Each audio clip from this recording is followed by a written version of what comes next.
Morning, everyone. It's Friday at City Hall, and as I do each weekend, I try to come to you with some information about what's going on this week, as well as give you heads up on some of the things that we expect to have happening in the week to come. We are completing road work in the city. There are a few minor items that have to continue to be touched up, so our road crew is out there. Please, if you haven't yet signed up for text alerts to get updates on not only road work, but a variety of items that we try to communicate out of City Hall, please do so by texting the word resident to 716-325-5723. Text the word resident, 716-325-5723. You'll get all the information from construction work to water authority work, social events that are happening, whatever information that we receive here, school information, whatever information we receive here at City Hall, we try to get out to you via the text alert program. I want to take a moment to thank the Niagara Falls Police Department for, again, their great work. You know that there was a rather disturbing couple of incidences involving sexual assault, and based on some real good police work, good old-fashioned police work, together with some of the new technology that we've been able to provide to our police department, they have brought the individual responsible into custody. Again, you know, I'm proud of the work that the men and women at the Niagara Falls Police Department do each and every day to keep us safe.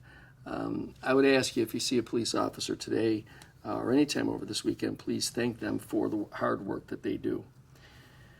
In conjunction with the Niagara Falls Police Department, I joined various students and their parents for pumpkin carving at Abbott Elementary School. It was interesting. Some of the students were in there. They were carving all manner of frightening pumpkins, and so it was great to see the kids having a good time.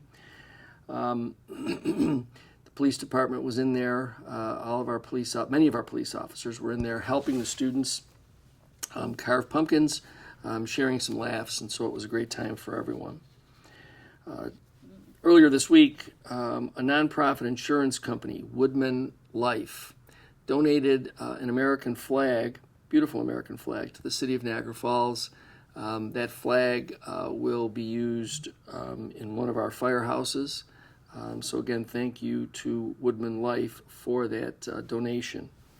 This coming week is Halloween, and as we announced earlier, trick-or-treating will be on October 31st from 4 p.m. to 7 p.m.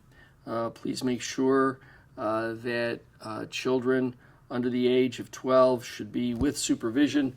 Go to well-lit houses, create a route before the kids go out, and make sure that costumes allow for easy vision by the children, as well as have some type of reflector tape or something that'll allow them to be seen by motorists. And those who are on the roads that day, please be aware that, you know, some of our youngsters, you know, they'll dash across the street because they see another porch light on and they want to collect more candy. So be careful as you're driving throughout the streets on Halloween. The Duke Center will also have their Halloween party on October 31st for the residents and their families, those seniors who enjoy coming on out to the Duke Center. The party will be from 11 a.m. to 1 p.m. Our seniors will also be dressed in, some of them will be dressed in costumes, and there will be a gift for the best costume. So if you're not doing anything and you want to come out, 11 a.m. to 1 p.m. on Halloween at the Duke Center, please come and join us. Week from today, Friday, one of my favorite things is to join Stryker, the Harbor Seal. Now, what Stryker has been doing over the last few years is predicting just how cold the winter will be. It's sort of a winter version of Groundhog Day with Stryker. Stryker will decide whether or not, predict whether or not the winter is going to be just cold or whether the winter will be frigid. He'll do that by being able to sort of pick out which ball that'll be floating in the pool that he's in to decide that he's been pretty accurate over the last couple of years. So be on the lookout for Stryker's prediction Friday of next week. We expect some rain for this weekend, so if you're going to be out and about, please be careful driving. Please be attentive to everyone who's out there. Congratulations to the Buffalo Bills, who won last night. Let's hope that they're beginning a process of getting themselves back on track. We're close to a year from when NFR announced their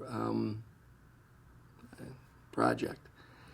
And even though the project is not zoned, the zoning in that area isn't appropriate for the project, it's almost 1 year since they've made their announcement, and still they haven't filed for a zoning variance. My friends, this is more of the same from that group. They have over quarter century history of unkept promises. So we'll keep our eyes out for when that filing happens, if it ever happens. And we'll also keep pursuing what we think is the right project for that property, and that is the multi-purpose event center. If NFR really cared about this community, they would realize that a unanimous decision against them in the lawsuit that they started should have just commenced the opportunity for us to start talking about how the transfer gets made. But no, they'll continue to do what they've always done to our community, and that is try to see if they can bully us into doing something else.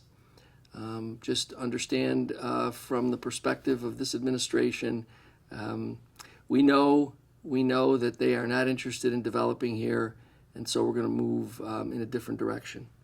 I appreciate your support in that endeavor, and know that obviously what we want to do is we want to do this in the most cost-effective way for all of us.